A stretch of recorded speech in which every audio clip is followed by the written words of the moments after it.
Oh, don't worry, Grim Reaper. Your secret is safe with me. Hi, everyone. Welcome to Cough, Clowning, Cough Down.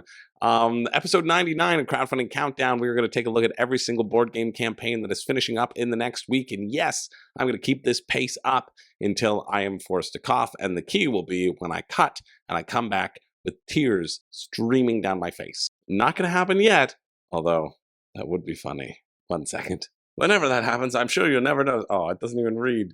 Doesn't even read. I just went and I splashed water on my face because I thought that would be funny. I should have put peppers in my eyes if I was really committed to you all. I would. Sorry that this is coming out a day later.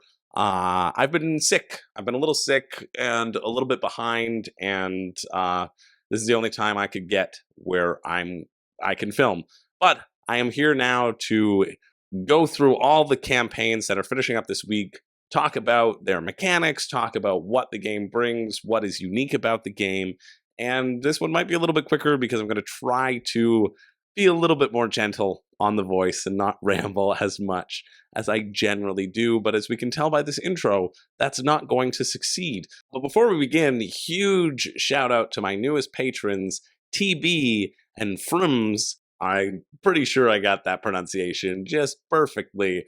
Thank you so much for jumping on board. Thank you to Shardius for going to that year-long leap of faith. You've put up with me for a year now. What's one more? Thank you to you and all of my existing patrons. When I was hacking up a lung for the past few days, I thought of you. I thought, don't die, Chris. You've got to do episode 99 and episode 100 for your beautiful patrons. And what will the death matches look like if they resulted in your real death?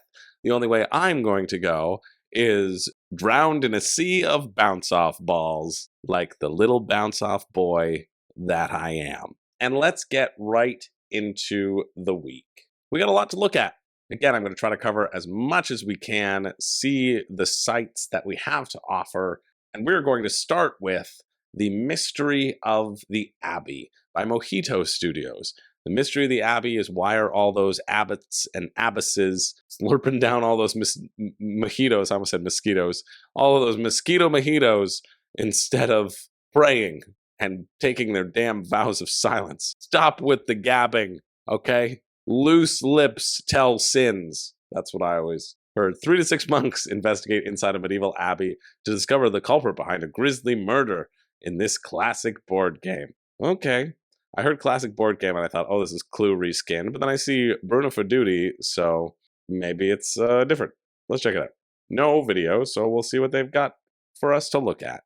Mystery of the Abbey is a deduction game where 3 to 6 players investigate the murder that occurred in a medieval abbey. Players question each other and inspect the various rooms of the building in order to rule out suspects and identify the culprit. Great, look at all these stretch goals that I don't care about because you haven't told me how to play the game yet. Oh, never mind, I'm sold. Step 1, you move the bell. Is there any more dynamic gameplay than that? But don't worry, you can also move the monk. You can ask them one question, they can ask you one question back. I kind of like that. Proceed by resolving any actions in the rooms that your monk occupies so you get stuff depending where you are.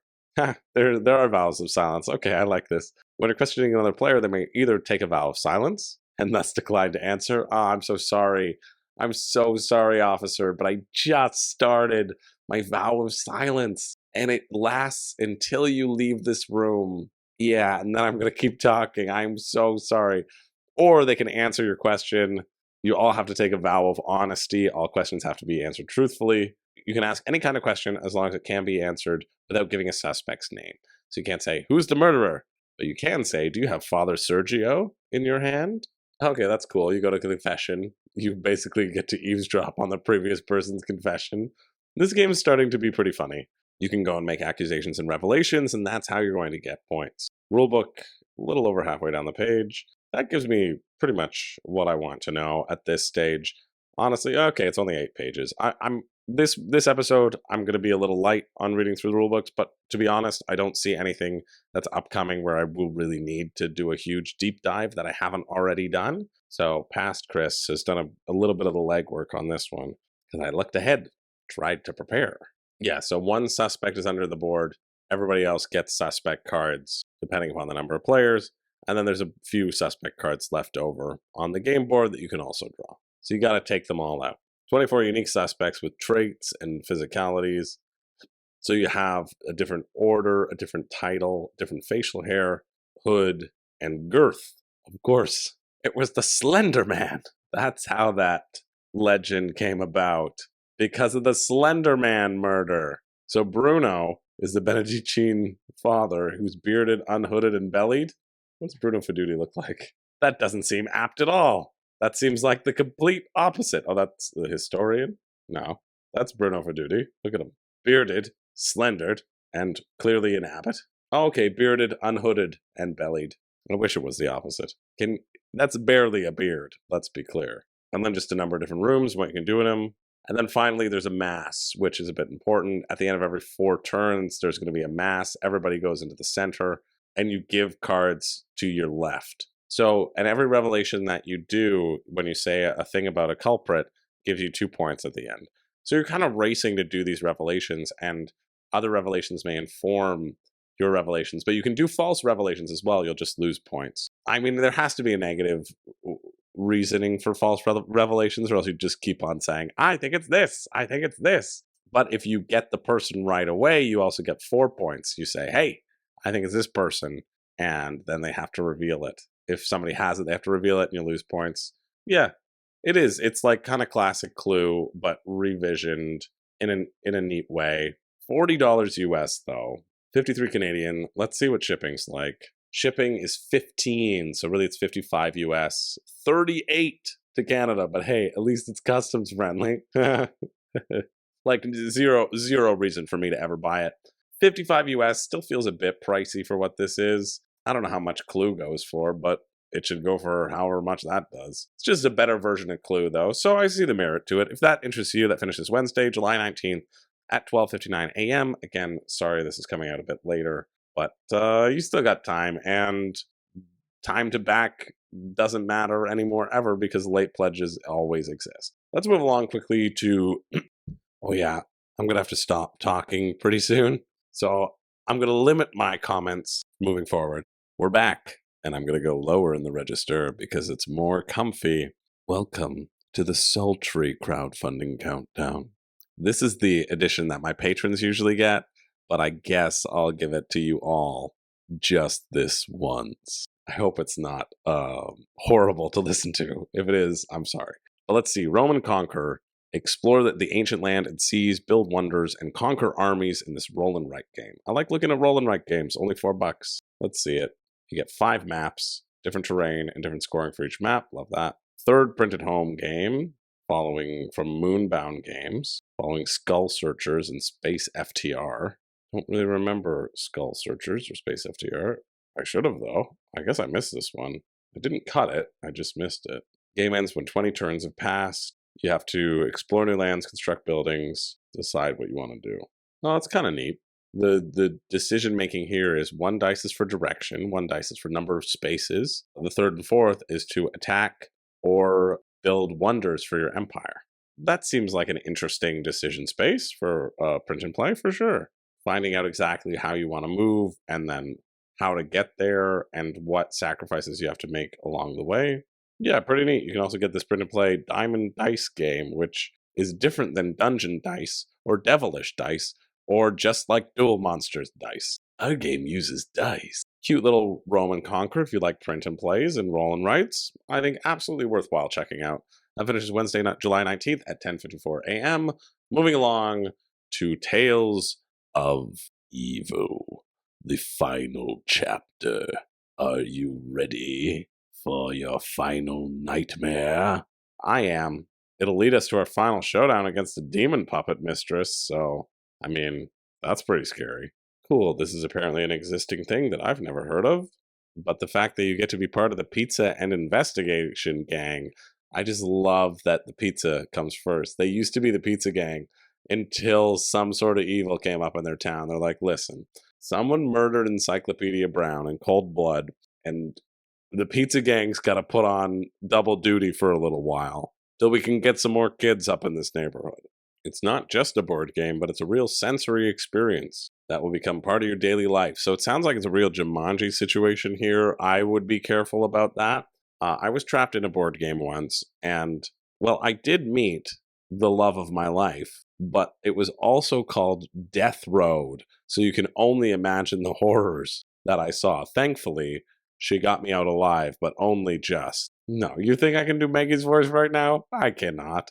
She'll make an appearance for episode 100, I'm sure. Does somebody have to run this? Like, it feels like more of an RPG by the description.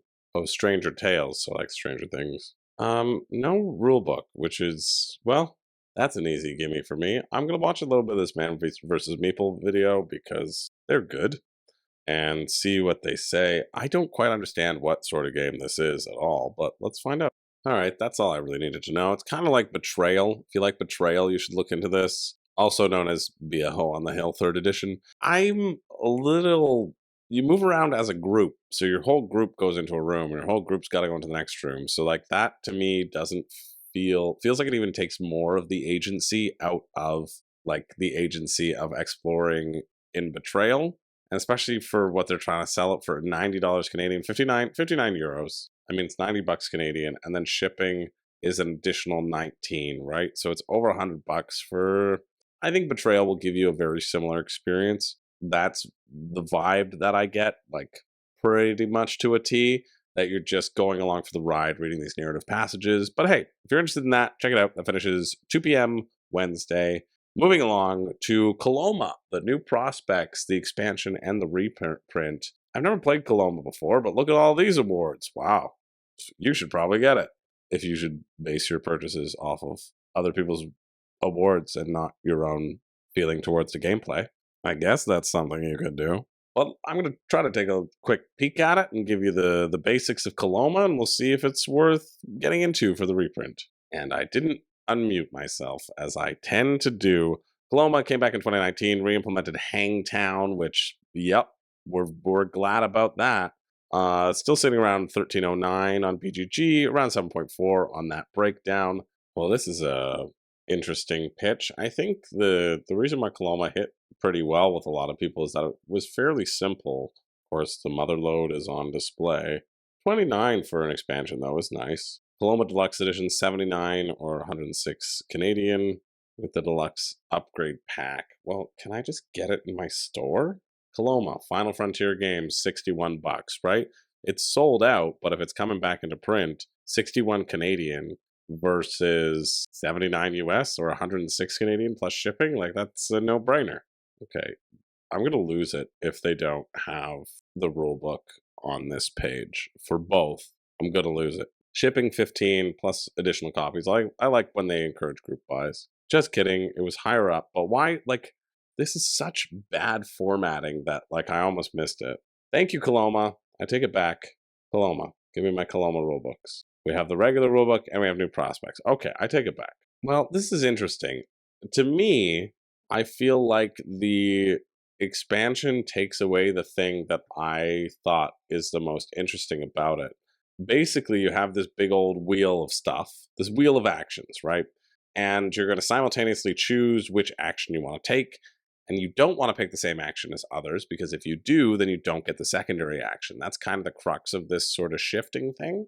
But what the expansion is telling me is that every time you bust, you now get to go on a little waterfall journey and encourages you to bust. Then now it changes kind of the premise of the game in terms of, yeah, you do want to bust more. You want to go and do the same thing as everyone else. And whereas I'm interested in Coloma, this expansion is something that I'm like really not interested in whatsoever.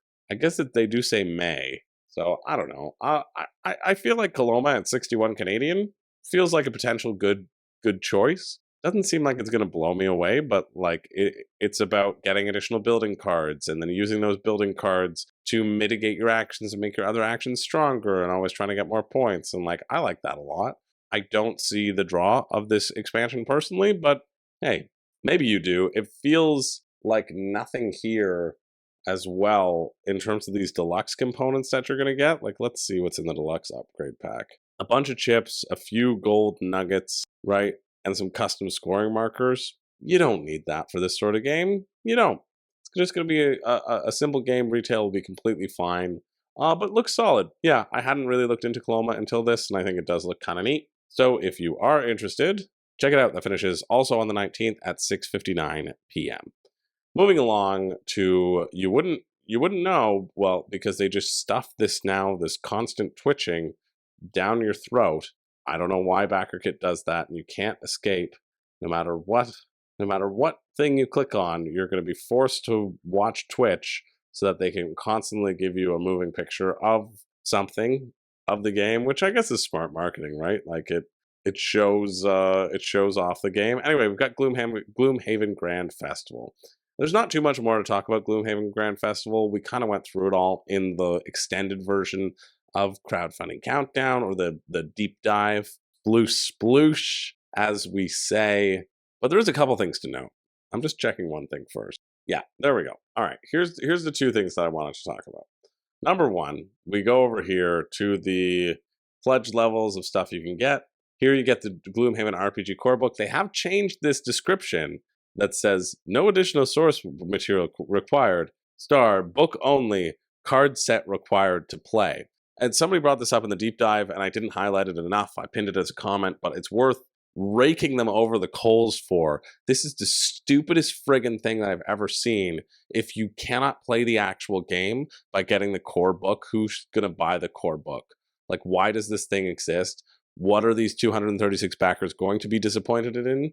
Yeah, they're going to be disappointed in buying your stupid book where they can't use the cards because you decided that the core cards of the game, you didn't want to make them compatible with the RPG, and so you need completely a new set of cards that in order to play the game, so it actually costs you $80, right?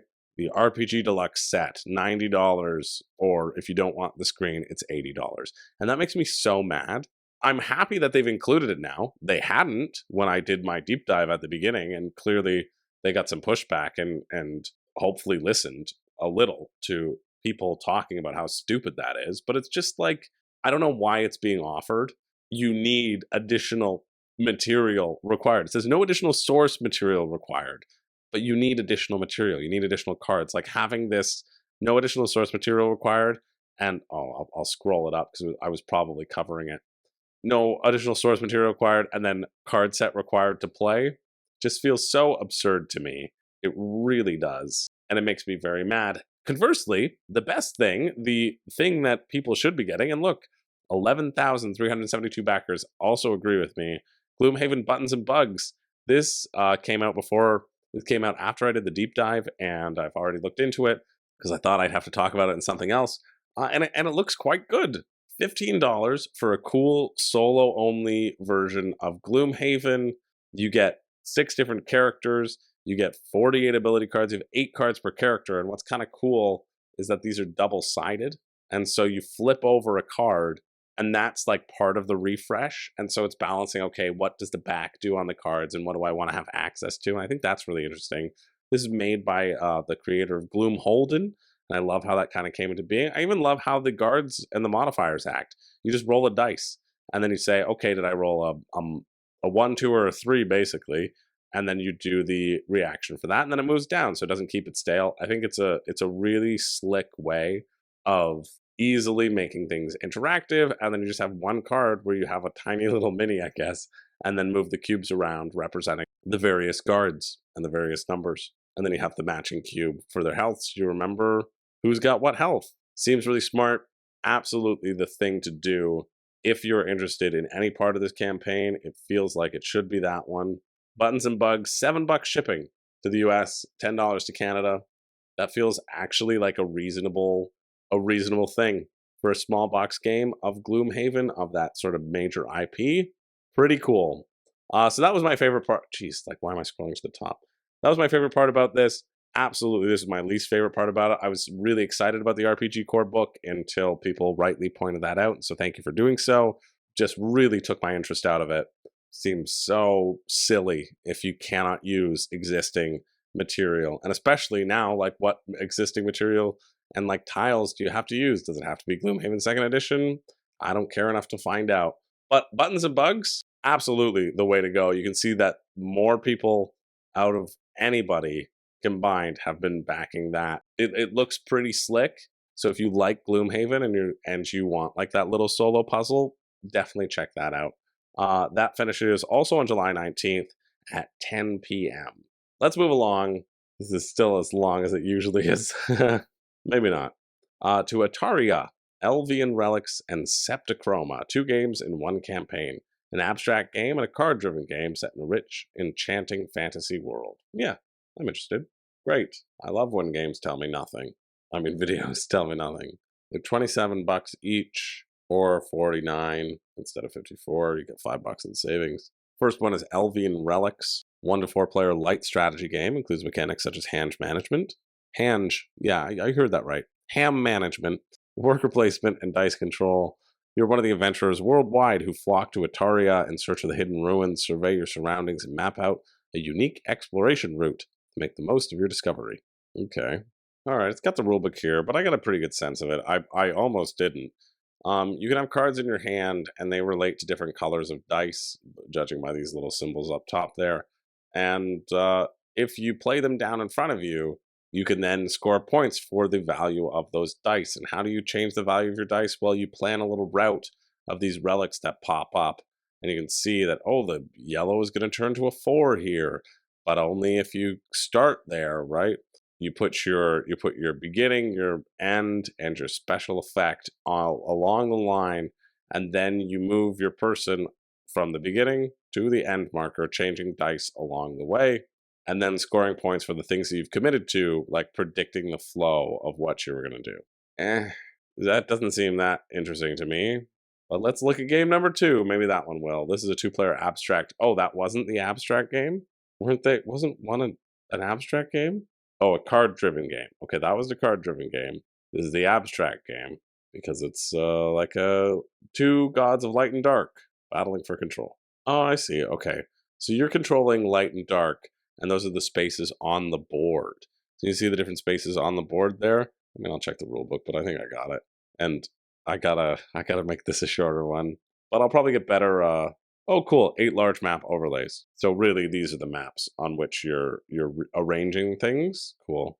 I like that. You take 4 and you put it in there to make a 7x7 grid. Cool. And then you pull out 3 tokens if you can place them anywhere.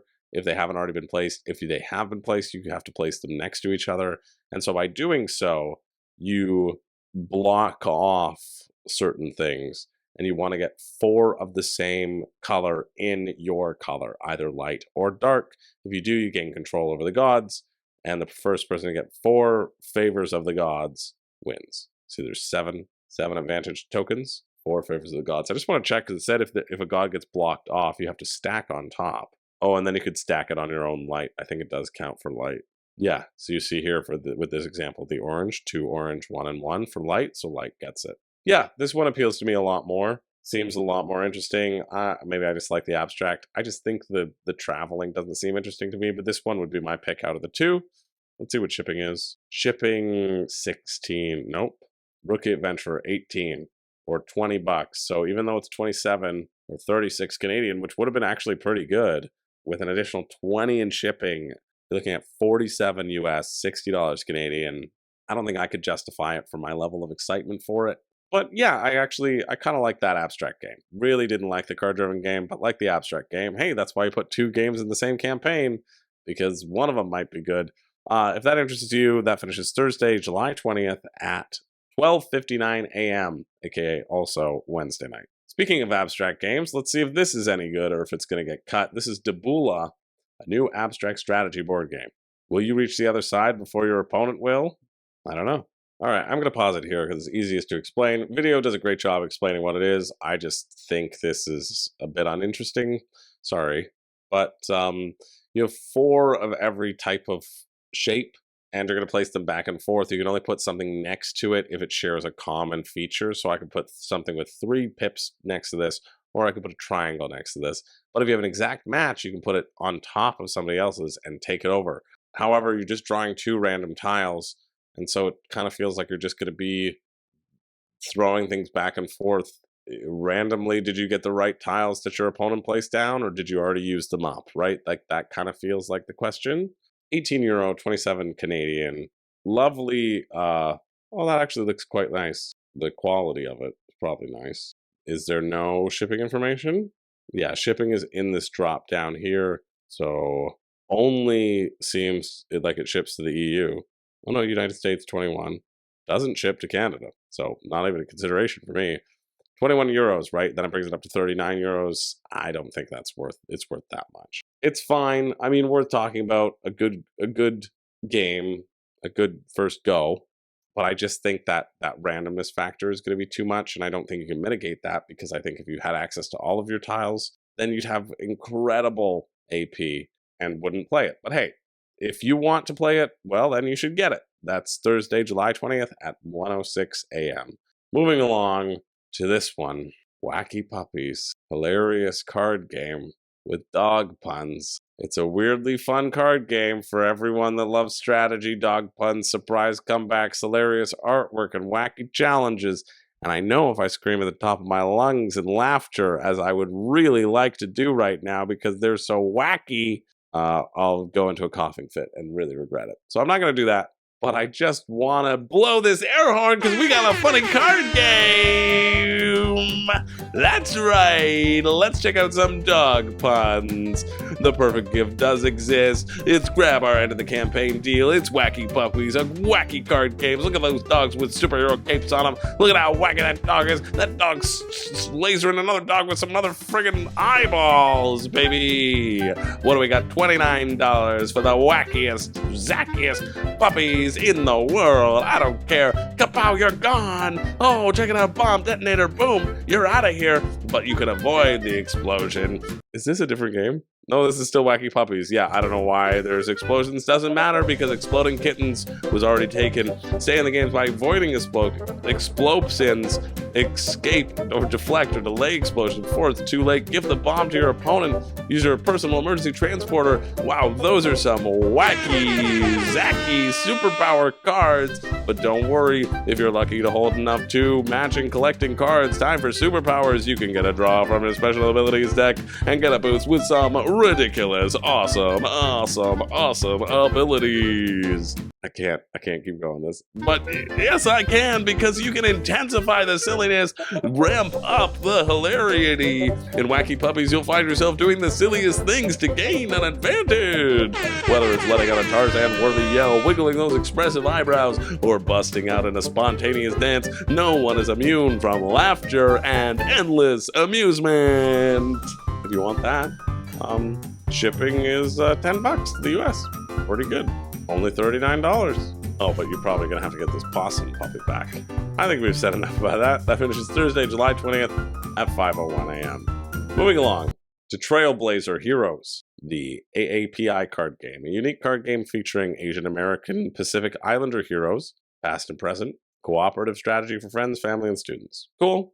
I mean, I like inclusive games, but I also like good ones. So let's see if this is both. Cool. Love this sort of initiative. Comes from Columbia University professors, students, and alumni who are creating this Trailblazer card game with the primary focus of just educating Americans about Asian Americans and some cool people. All of these cool people, in fact. And it seems not too horrible. Like, the pattern matching here seems pretty rudimentary in terms of an objective will come out and you'll have to play cards one at a time that fit onto the pattern to cross off these patterns, but then you're going to complicate it a little bit by having multiple patterns that you're working on at the same time, which seems interesting. And then the fact that every card you play has an additional ability, so you can constantly be shifting up the realm of the field. Yeah, seems kind of neat. What's the price? $25 US, with $5 shipping to the US, 10 to Canada, 110 playing cards in the box. So, you know, that's about standard for card games on Kickstarter for sure. I think it's really cool. Good shipping as well, which you don't often get, so $30 to get it into your classroom. Or you can get bundle orders, you know, getting the price down to $20 per, not 25. In terms of like staying power, I don't know. I'd be interested to try it. I like what it's trying to do. Can't be too complicated if you want to get into classrooms as well. Seems like a potential interesting pattern matching game with asymmetrical abilities. I don't know if it's got the staying power needed, but 110 cards might make it hit. And I'd be interested to see the people who they wanted to highlight too. You always remember certain people in games, so I think a cool initiative. Check it out if you want. That's Thursday, July 20th at 9:01 a.m. Moving along to Tanares Adventures, the Ultimate Edition. I've covered this a lot. And by a lot, I mean in that big video, 5 Reasons You Shouldn't Back. Strangely, some people got upset that I told them not to get themselves a little toy. And to those people, I say, I've taken all of your toys away. And you're about to get even more upset because I've broken into your houses and put all your toys in a little locked toy box. And you'll need to know the password. It's very simple. It's room and board. But I don't know if you'll ever think of it or hear this message. How delightfully cruel.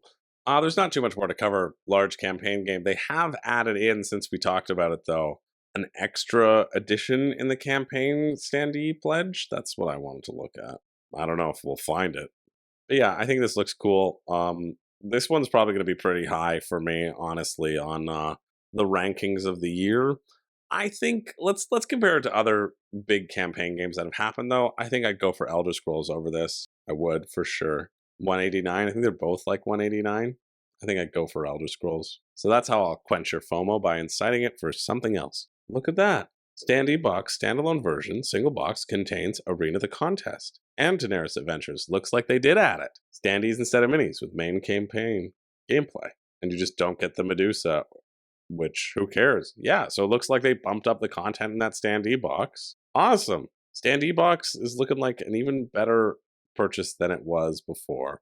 You notice it doesn't have a picture to make sure that you don't worry about picking it. I mean, it's still 171 Canadian. You're still looking at $200 for a big thing of standees. Is it going to be better than Gloomhaven? I don't know. Depends on what you like, I think. If that wasn't helpful to you, well, I'm sorry, but go watch the 5 Reasons where I cover it in more detail. But if you're interested, that does finish Thursday, July 20th at 12:01 p.m. Good job, Tanares. God, that dragon does look cool. Good thing I didn't back and get myself in a lather. All right. I'm losing steam, so I'm going to go quickly through these next few. Renee shouts, yeah, right, from the background. She knows I can't. I'm incapable of not looking at something in detail. Oh, I just care too much for my audience. I am losing steam though, and I really need to edit this, so let's go. Just like, could videos ever tell me just anything? Just anything at all. That would be nice. Unsung Heroes Court of Pixie Queen is a resource and risk management game chock full of dice and cards that's sure to bring fun times to your gaming table. 15 minutes to play, 45 minutes with 4 people who are playing for the first time. Playing as a misfit hero, Betty Black. Yeah, all right, you got my attention. You know what I like. Carl Carver, Ellen Degenerate, Greg St. Gouda. You know what? Here's what you've earned, Unsung Pixies. Maybe this is unfair, but I think this is a good bit. Let me tell you exactly how to play the game. I want to really convey how you play this game. You're going to roll your starting dice, and then you're going to play cards, and you're going to outlast the competition. Don't forget to take the enemy treasure and get sung. And that's how you play Unsung Heroes. Does it make you want to buy it? I don't see why I should contribute any additional information to this. Look at all these dice you get to roll because you have those cards. And that's why you get to roll more dice. And if your number's higher, well, you get stuff. Shipping $10 to the US, 30 regular, 20 to Canada. About the creators, yeah, no rule book. Okay, great. There was no rule book. There was no rule book. So that is all you need to know. I mean, there's this tutorial, but there's no rule book. That's apparently all you need to know. All right, great. Well, that's all you need to know. Let's move along. That's Thursday, July 20th at 1:19 p.m. Pretty easy if you cover things like that, eh? Let's just look at the price. Let's not talk about anything. Ovation, a classical music game. I know I have to look into this one because somebody brought it up over on the Discord, so I will make sure to look into it. Composes Beethoven, Mozart, and other classical music legends to build the greatest legacy in this engine-building game. I thought I was going to say something else there, but it wasn't. It was just a game. Oh, yes. Brothers Murph overview, give it to me. They know how to get right to the point, I think. Thanks, Brothers Murph. I do want to see if there is a rulebook here, because I do want to scan through it. It's probably pretty easy to read. I doubt much was left wanting. Rulebook, boom. Yeah, a third of the way down the page. Great. Oh, yeah, only 7 pages. Super easy. Must be everything that they covered in that video, but I'm just double checking because I have to. Because I just have to. It's just who I am. Cool. This looks like a pretty solid engine builder. I like it. Basically, you're going to have these 4 different abilities up here, inspiration, money. I forget what it's called. What is it called? Seek fortune. That's it. Patronage and perform music. And every card that you get, kind of like gizmos, if you're familiar, is going to go be slotted above that specific action so that when you take that action, you can get bonus actions. But the trick here is that you don't automatically get those bonus actions. You have to spend a music note on it, and you only get music notes by performing. And so it's boosting up your abilities to try to perform music, to boost up more things and perform more music. Of course, you get points for performing music, which is great.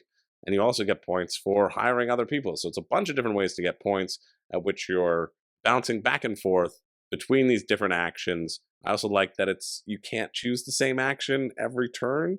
So you have to create somewhat of a diverse engine. At least I don't think you can choose the same action every turn. Otherwise, why would you have a marker for it? On your turn, choose one of the 4 different main actions. I don't like how that's phrased.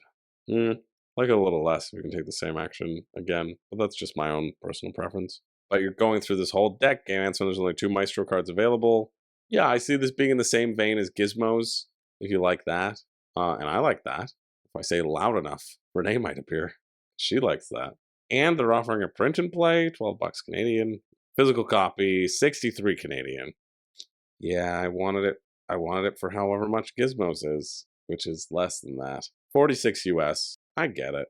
But shipping being 18 or 23, right? It gets it up to 80 or 90, and that's just, I don't want to pay that for a lighter engine building game, especially when I feel like Gizmos will scratch most of the same itches. This definitely looks really solid. Honestly, probably in pick of the week territory, but I don't know.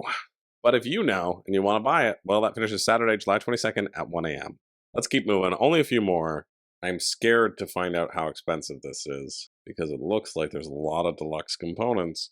Okay, standard edition though for $39. That's what I would like. Deluxe edition, $79. Yeah, that makes more sense. Double the price for the bags and the wood. $39 though, 52 Canadian, maybe. I like this. You're competing over resources in 4 different locations, and you can re-roll your dice to try to get into the places where you actually want to go. There's also a way you can compete for priority, so you get to choose where you place first. This is interesting to me. What isn't interesting is that it's probably already determined if you're going to have priority or not.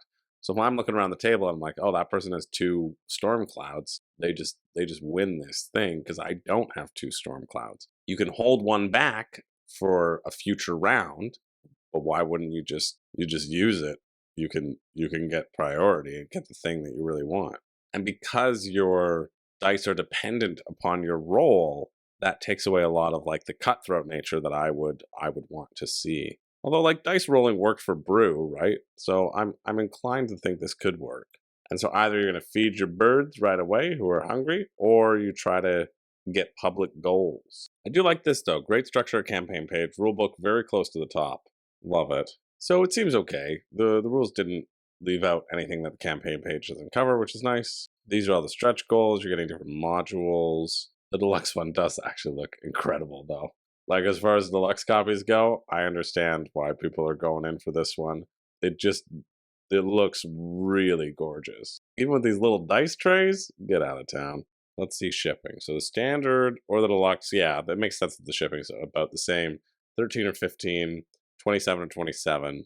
But like, nah, not for 27 especially. 13? Put this at 52? Yeah, I'm worried about the luck of the dice, and I'm worried that one reroll. Is it one reroll? I gotta double check. Yeah, it's just one reroll. I just worry about that sort of priority thing, and if there isn't that competition, or if that competition doesn't matter, then it makes that decision-making space about where to put your dice a little bit less interesting.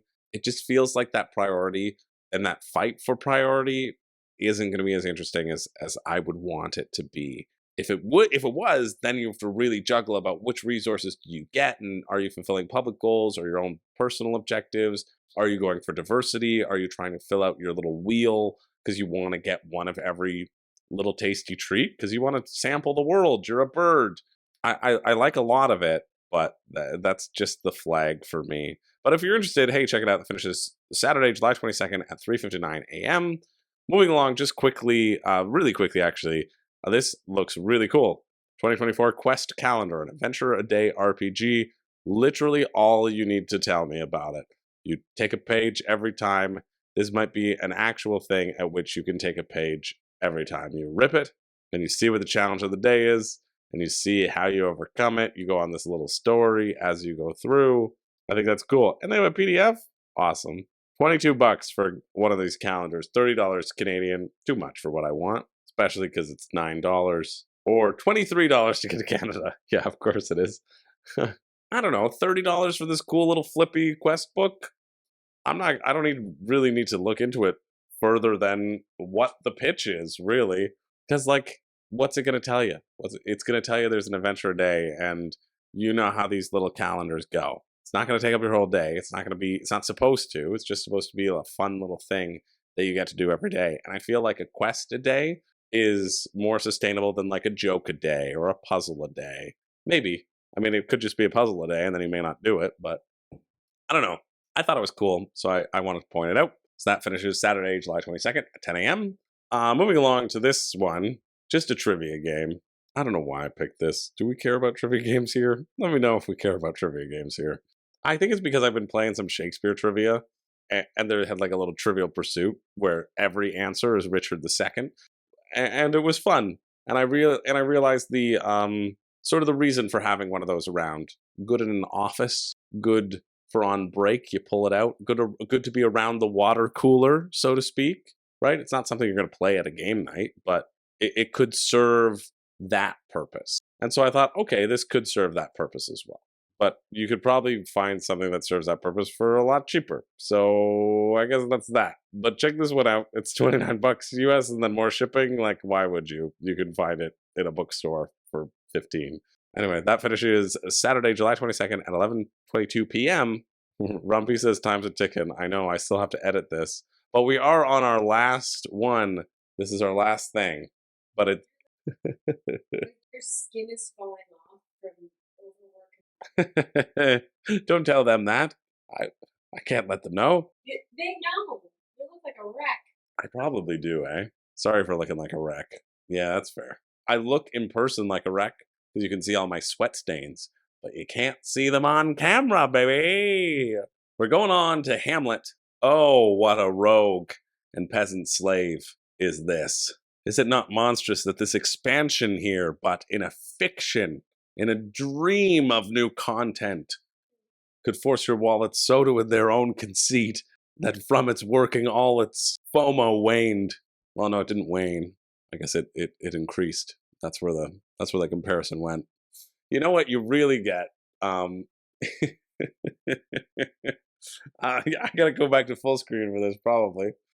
Renee just came in and said, "Hey, can you show everyone my new shoes?" Because she wore these the other day. And nobody said anything. And nobody said anything. So say in the comments how you'd like to see Renee wear these shoes, or that you'd like to see Renee, and she will continue to not appear on camera. But hey, her feet have been here. Now you know the size of her feet, and you can start creating a 3D render. And I can only assume as she bolts out of the room and grabs, and I hear meowing, that Artie is going to be making an appearance. This is some cute feet. Gets out of focus. It doesn't work that way. It's too close. We're getting off the rails here at Crowdfunding Countdown. But Artie's made an appearance, however briefly. Hey, buddy. Proof of life, yeah. All right. Let's do Hamlet. Let's finish this up strong-ish. Let's see what it adds to Hamlet. I remember Hamlet oh so very briefly. Dan, one of my patrons, Dan, I know, has Hamlet. So let us know in the comments everything you love about Hamlet. And also if the production issues affected you. That would be great. I do remember this, though. I like that you're building out. Let me see if I can scroll back. Yep. Yeah, you're building out the villages with different shapes of terrain, and you have to go to these different villages. Kind of reminds me Keyflower-esque of moving your meeples to the places that they need to be to do the actions. I like that a lot. So that's what was intriguing to me about this one, for sure. I mean, again, it looks fun, but I thought Hamlet looked fun. I heard that there were some major production issues with Hamlet, Somebody drop in the comments below, seriously, if that affected you or not, because I'm not sure who I heard this from, and I might be speaking out of school. And I wouldn't want to do that. Obviously, I like to get things accurate. Oh, but look, they are giving you, returning backers only, an upgrade kit that can upgrade some of the stuff that you'll get for free, and the €5 is going to go towards shipping. So you know what? Legit. Clearly they had some boo-boos, and they're like, listen, you got to pay for the shipping for us to get it to you, but we want to get it to you for free. I think that feels like a potentially adequate compromise of a situation, right? Like, I get it. Shipping's expensive. You can get the stuff to upgrade your stuff if you're really unhappy with it, if it's unplayable. I mean, although if it is unplayable, they probably should have just upgraded you and sent it to you for free, but, you know, it seems all right. €30, 45 Canadian for this new expansion. €55, 82 for the Hamlet Deluxe Edition. I think Hamlet Deluxe Edition looked okay. I don't know if I buy the promise of this Hamlet by the Lake.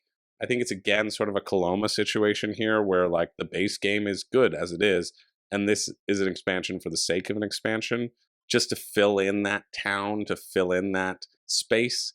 I think the prospect or the idea that, hey, there's going to be some spots that only you can access if you build a boat to, is an interesting one, but I also don't see it coming to fruition a lot.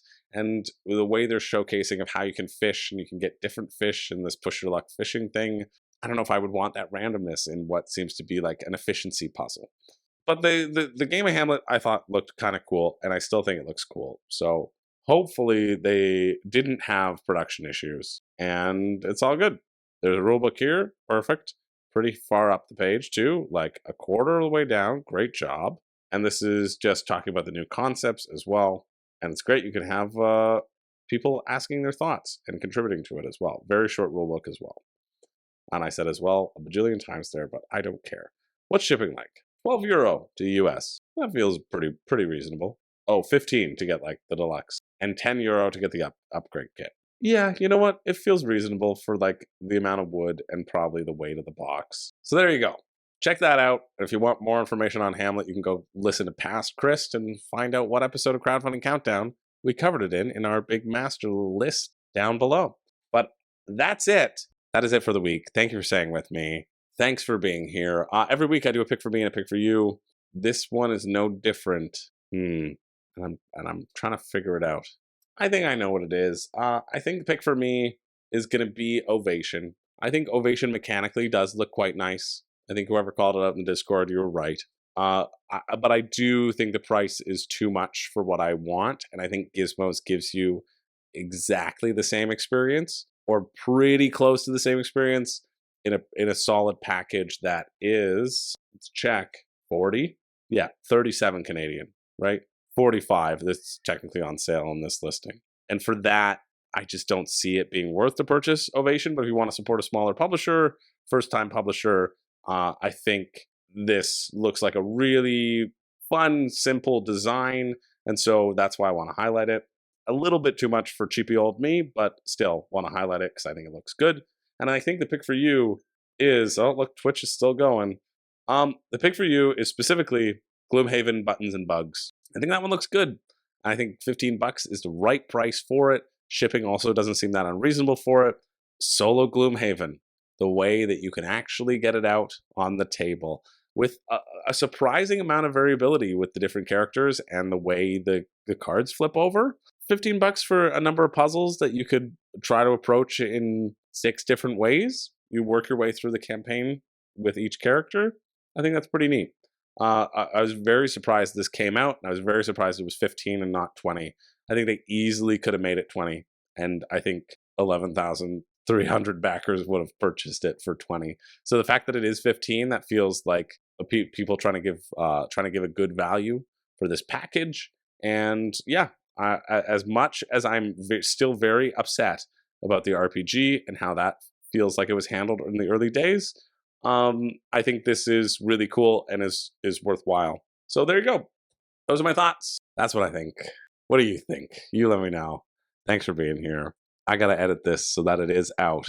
Whenever you see it, that's when I've finished editing it and exporting it and then uploading it to YouTube. And then I gotta edit the rest of the videos for the rest of the week. Okay, goodbye. No, seriously, thank you for being here.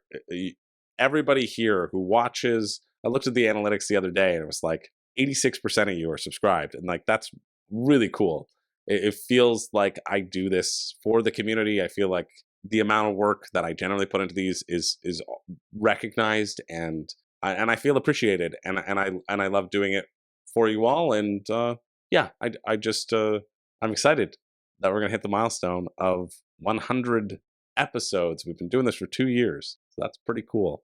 Thanks for being here, and here's to one more episode, just one, and that's it. Then we'll be done.